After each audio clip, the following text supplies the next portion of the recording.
Leitura da Bíblia por Neuza Baldini. Continuação da leitura do Evangelho segundo Lucas, capítulo 12, a partir do versículo 22. O livro do Evangelho de Lucas é o terceiro livro do Novo Testamento.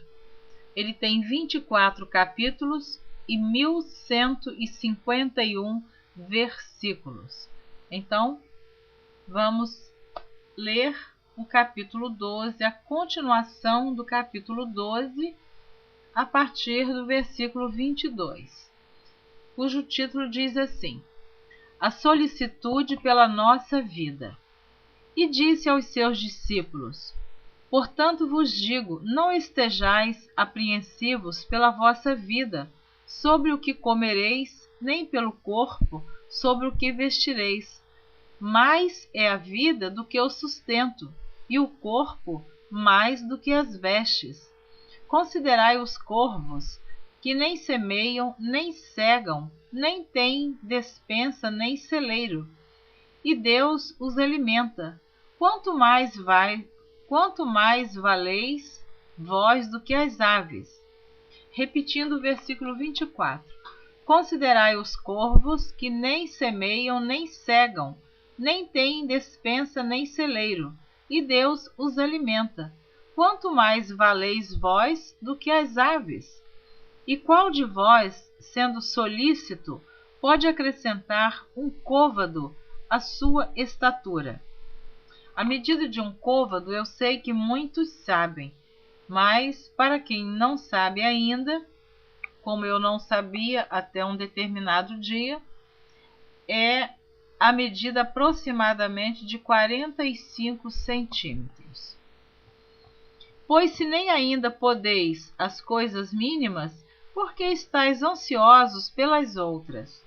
Considerai os lírios, como eles crescem, não trabalham, nem fiam, e digo-vos que nem ainda Salomão, em toda a sua glória, se vestiu como um deles.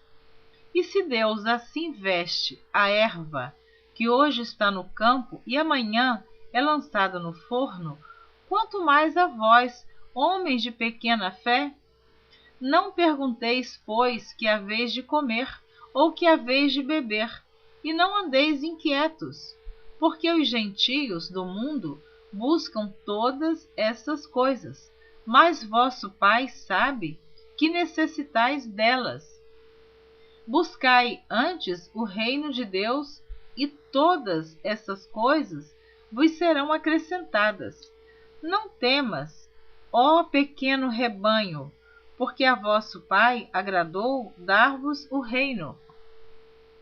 Vendei o que tendes, e dai esmolas, e fazei para vós bolsas que não se envelheçam, tesouro nos céus que nunca acabe, aonde não chega ladrão e a traça não rói. Porque onde estiver o vosso tesouro, ali estará também o vosso coração. A parábola do servo vigilante. Estejam cingidos os vossos lombos e acesas as vossas candeias, e sede vós semelhantes aos homens que esperam o seu Senhor, quando houver de voltar das bodas, para que quando vier e bater, logo possam abrir-lhe. Bem-aventurados aqueles servos, os quais, quando o Senhor vier, achar vigiando. Em verdade vos digo que se cingirá e os fará sentar à mesa, e chegando-se os servirá. E se vier na segunda vigília, e se vier na terceira vigília, e os achar assim, bem-aventurados são os tais servos. Sabei, porém, isto: se o pai de família soubesse a que hora havia de vir o ladrão, vigiaria e não deixaria minar a sua casa. Portanto, estai vós também apercebidos, porque virá o Filho do Homem a hora que não imaginais. E disse-lhe Pedro: Senhor, dizes essa parábola a nós ou também a todos? E disse o Senhor: Qual é, pois, o mordomo fiel e prudente, a quem o Senhor pôs sobre os seus servos, para lhes dar o tempo, a ração. E disse o Senhor: qual é, pois, o mordomo fiel e prudente, a quem o Senhor pôs sobre os seus servos, para lhes dar a tempo a ração? Bem-aventurado aquele servo a quem o Senhor, quando vier, achar fazendo assim. Em verdade vos digo que sobre todos os seus bens o porá. Em verdade vos digo que sobre todos os seus bens o porá.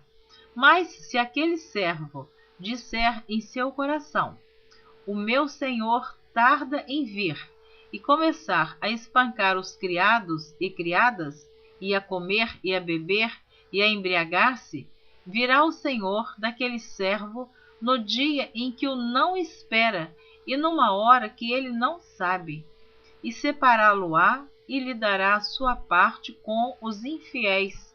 E o servo que soube a vontade do seu senhor, e não se aprontou, nem fez conforme a sua vontade, será castigado com muitos açoites. Mas o que a não soube, e fez coisas dignas de açoites, com poucos açoites será castigado. E a qualquer que muito for dado, muito se lhe pedirá. E ao que muito se lhe confiou, muito mais se lhe pedirá. Jesus traz fogo e dissensão à terra.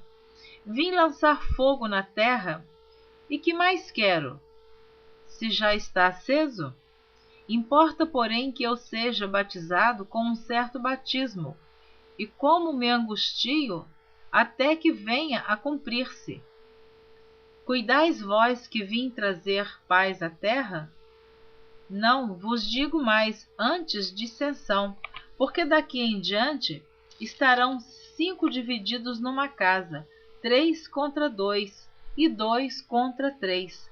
O pai estará dividido contra o filho, e o filho contra o pai, a mãe contra a filha, e a filha contra a mãe, a sogra contra sua nora, e a nora contra sua sogra. Porque nós, quando sabemos que numa casa nem todos têm o mesmo segmento, nem todos são evangélicos, uns verdadeiramente se tornam contra os outros, porque nem sempre numa família todos são evangélicos. Então há divisão realmente. Quantos filhos se convertem na igreja, querem seguir a Jesus Cristo, mas eles dizem que os pais proíbem, não querem.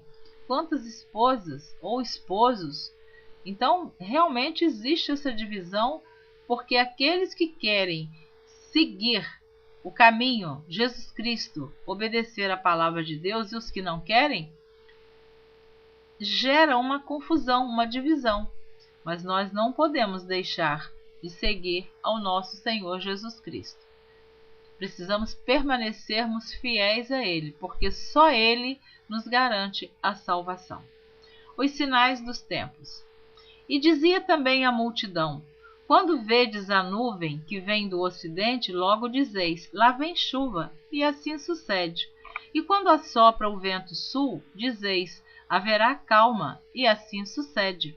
Hipócritas, sabeis discernir a face da terra e do céu, como não sabeis então discernir este tempo? E por que não julgais também por vós mesmos o que é justo? Quando, pois, vais com teu adversário ao magistrado, procura livrar-te dele no caminho, para que não suceda que te conduza ao juiz, e o juiz te entregue ao meirinho, e o meirinho te encerre na prisão. Digo-te que não sairás dali enquanto não pagares o derradeiro ceitil. Eu terminei de ler o capítulo 12 do Evangelho de Lucas. Na próxima gravação você estará ouvindo a leitura do capítulo 13. Eu espero que você continue ouvindo a leitura da Bíblia por Neuza Baldini, se assim você desejar. Deus abençoe você abundantemente.